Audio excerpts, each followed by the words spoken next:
खबर शामिल करती है खैरपुर टामी वाली से सैयद खिजर अब्बास गिलानी की रिपोर्ट के मुताबिक जराइम की रोकथाम के लिए मीडिया और सिविल सोसाइटी को अपना किरदार अदा करना होगा। SHO Afzal Babar Khokhar Punjab press club Khairpur टामी वाली के सदर जफर शहजाद वागी की वफ्द के हमरा एसएचओ थाना खैरपुर टामी वाली अफजल बाबर खोखर से खुसूसी मुलाकात।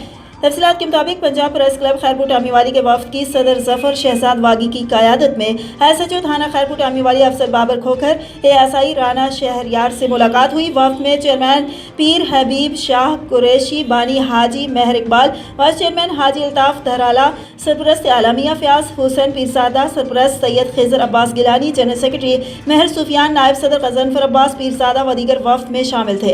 एसएचओ थाना खैरपुर टामी वाली अफसर बाबर खोखर ने कहा कि जराइम पेशा अफराद की रियायत के मुस्तहिक नहीं है। जराइम की रोकथाम के लिए सिविल सोसाइटी और मीडिया को किरदार अदा करना होगा।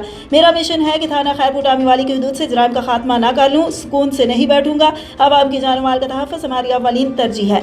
जिस किसी को कोई भी मसला हो वो मुझसे मिले, तमाम फैसले मेरिट पर करता हूँ। मजलूम आवाम की दुआएं लेकर दीनी खुशी होती है। आवाम पुलिस के साथ ताउन करे, जराइम पेशा अफराद की निशानदेही करे। चेयरमैन पीर हबीब शाह कुरैशी ने एसएचओ थाना खैरपुर टामी वाली को प्रेस क्लब खैरपुर टामी वाली आने की दावत दी, जो उन्होंने कबूल कर ली।